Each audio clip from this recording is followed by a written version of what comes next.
बिस्मिल्लाहिर्रहमानिर्रहीम।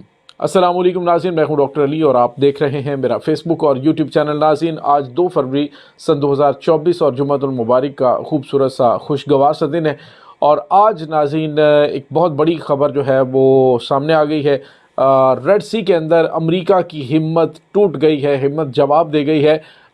यमनी मुजाहिदीन से बातचीत के लिए चाइना के तरले शुरू कर दिए गए, जबकि दूसरी जानिब नाज़रीन इंसारुल्लाह यमन ने अमेरिका को अंदर तक हिला कर रख दिया है। आखिर हुआ क्या है, इसकी तमाम तर तफसीलात आपके साथ शेयर करेंगे। दूसरी जानिब ईरान ने एक बड़ा जो है वो डिसीजन कर लिया है, और वो बड़ा डिसीजन ये है कि 4 जो एटमी रिएक्टर्स हैं, जोहरी पावर प्लांट्स हैं, उनकी तामीर शुरू कर दी है बहरे खुरमज़ के करीब। इसकी तमाम तर तफसीलात भी आपके साथ शेयर करेंगे। वीडियो की तफसील में जाने से पहले अगर आपने हमारे चैनल को सब्सक्राइब नहीं किया हुआ तो काइंडली इसको सब्सक्राइब कर लीजिए और बेल आइकन को ज़रूर दबा दीजिएगा ताकि हमारी आने वाली वीडियो सबसे पहले आप तक पहुंच सके। नाज़रीन, हम आपके शुक्रगुजार हैं जो आप हमारे वीलॉग्स को देखने के लिए वक्त निकालते हैं और कमेंट सेक्शन में अपनी मोहब्बतों का इजहार भी करते हैं। नाज़रीन, इस वक्त रेड सी के अंदर माहौल काफ़ी ज़्यादा गर्म है। इंसारुल्लाह यमन जो है वो बिल्कुल भी अमेरिका को बिल्कुल थोड़ी सी भी स्पेस नहीं दे रहे। अमेरिका, बरतानिया या फिर कोई भी मुल्क है वो ज़रा सा भी चूँ-चाँ करने की कोशिश करता है तो अगले ही लम्हे उनका कोई ना कोई बहरी जहाज़ जो है हिट कर दिया जाता है। नाज़रीन, इस वक्त हालात जो है वो रेड सी के अंदर इंसारुल्लाह यमन की जानिब से की जाने वाली नाकाबंदी की वजह से बहुत ज़्यादा ख़राब हो चुके हैं। आलमी इक़्तिसादियात जो है वो तबाही का शिकार हो रही है। नाज़रीन, इसराइल ख़ास तौर पर तबाही का शिकार हो रहा है और अमरीका और यूरोप उसकी कुछ अहम तरीन वजूहात हैं वो हम आपको बताएंगे। लेकिन नाज़रीन, सलाम पेश करते हैं हम यमनी मुजाहिदीन को जिन्होंने बेसर व सामानी की कैफियत में भी तमाम उम्मत मुसलमा को एक पैगाम दिया कि अगर आपका जज्बा जवान है, अगर आप की स्ट्रेटजिक पोजीशन है तो आप उससे फ़ायदा क्यों नहीं उठाते। अगर देखा जाए तो तमाम के तमाम जो इस्लामी ममालिक है, अल्लाह ताला ने उनको जोग्राफिया बड़ा कमाल का दिया है। अगर वो अपने जोग्राफिया का इस्तेमाल करते तो शायद हालात यहाँ तक ना पहुँचते, इतना ज़्यादा स्लॉटर ना होता, गज़ा के अंदर जो तबाही हुई है और हो रही है वो ना होती। वो पुकारते रहे लेकिन मुसलमान जो है वो खामोशी से बैठे रहे। ज़ुबानी मज़म्मत का सिलसिला जारी रहा। हम तशवीश का इजहार कर रहे हैं, हम मामलात को गौर से देख रहे हैं। वहाँ पे छोटे छोटे बच्चे शहीद हो रहे हैं, 15,000 बच्चे शहीद हो चुके हैं।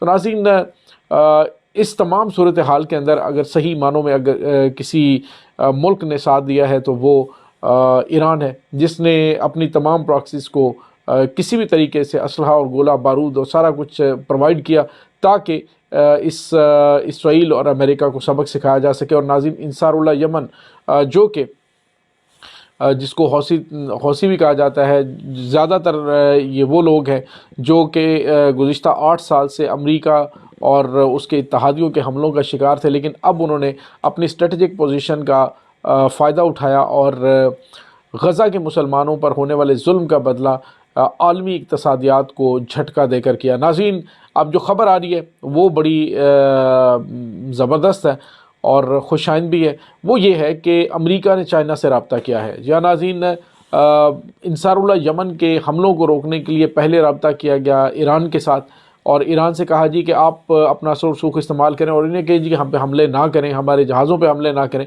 ईरान ने कहा जी मैं तो कुछ नहीं कर सकता, हिजबुल्लाह है या फिर इंसारुल्लाह यमन है, वो स्टेक होल्डर हैं उस जंग के, वो उसमें बेहतर फ़ैसला कर सकते हैं, हम उन्हें कौन होते हैं रोकने वाले। तो नाज़रीन, एक तरफ तो ये हो गया। दूसरी जानिब फिर जो है वो रब्ता किया गया कतर के साथ, फिर रब्ता किया गया बहरीन के साथ, मिडल ईस्ट के जितने ममालिक हैं उनसे रब्ता किया गया कि किसी तरीके से ये यमन की जानिब से हमले बंद कर दिए जाएं, लेकिन यमन ने उनको आगे से करारा जवाब दिया।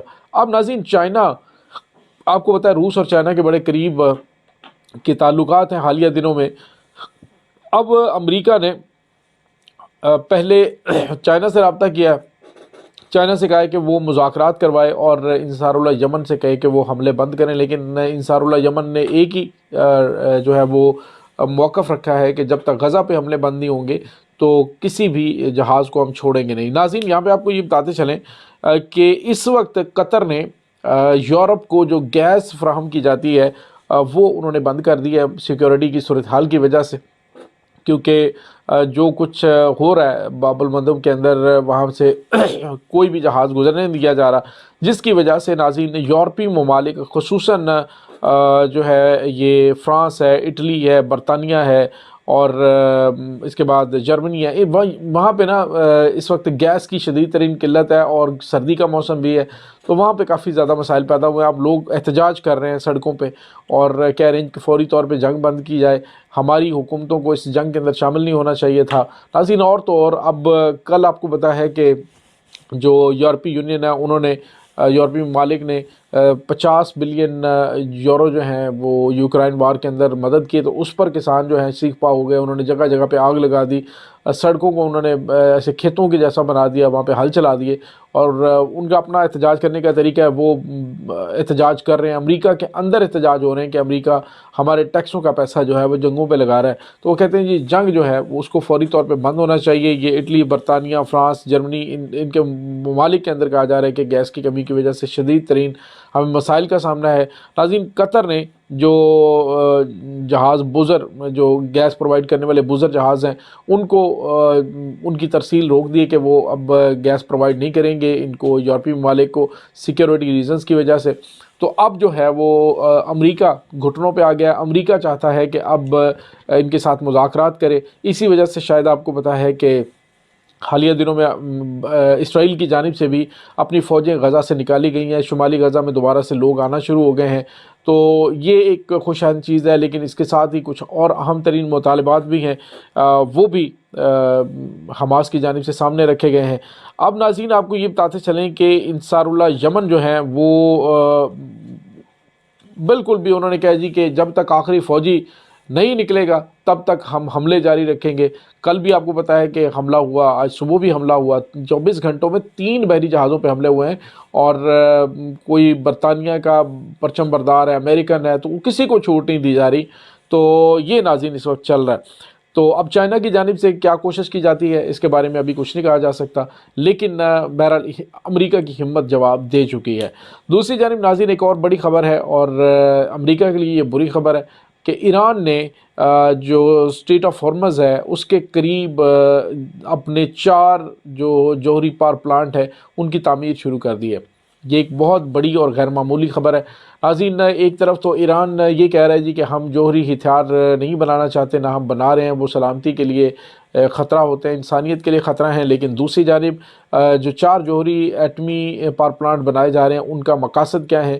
تو ناظرین اس سے بڑا سخت ترین میسج امریکہ کو دیا گیا ہے کہ تم جو ہمارے دیگر پاور پلانٹ ہیں ان کو ڈھونڈنے کی کوشش کر رہے ہو، تو یہ لو ہم یہاں پہ تمہارے سامنے بنا رہے ہیں، یا کیونکہ بحر ہرمز کے اندر امریکہ کے جنگی بحری بیڑے جو ہیں وہ موو بھی کرتے رہتے ہیں، تو انہوں نے بالکل سامنے بنا دیا ہے اور کہتے ہیں جی ہم بنا رہے ہیں، پھر اس کی طرف کوئی آنکھ اٹھا کے دیکھے۔ تو ناظرین آنے والے دنوں کے اندر یوں لگ رہا ہے کہ ایران ایک جوہری طاقت بھی بننے جا رہی ہے، ممکنہ طور پہ جوہری طاقت بن چکا ہو، ابھی تجربات نہ کیے ہوں، وہ بھی کسی وقت کیا جا سکتے ہیں۔ بہرحال امریکہ اور اسرائیل کو اس بات کا یقین ہے کہ ایران جو ہے وہ جوہری ہتھیار لازمی بنا چکا ہوگا، اسی وجہ سے ایران کی جانب سے امریکہ اور اس کے اتحادیوں کو چاروں شانے چت کیا گیا ہے اس جنگ کے اندر، بلکہ یوں کہیں کہ اس جنگ کے ذریعے انہوں نے ان کو اتنا کمزور کر دیا کہ ہر محاذ پہ یہ گھٹنے ٹیکنے پہ مجبور ہوئے ہیں۔ ناظرین اس تمام صورتحال کے بارے میں آپ کا کیا کہنا ہے؟ کمنٹ سیکشن میں اپنے خیالات کا اظہار ضرور کیجیے گا۔ انشاءاللہ ملتے ہیں ایک نئی ویڈیو میں، تب تک کے لیے اپنا بہت سارا خیال رکھیے گا۔ اللہ وارث۔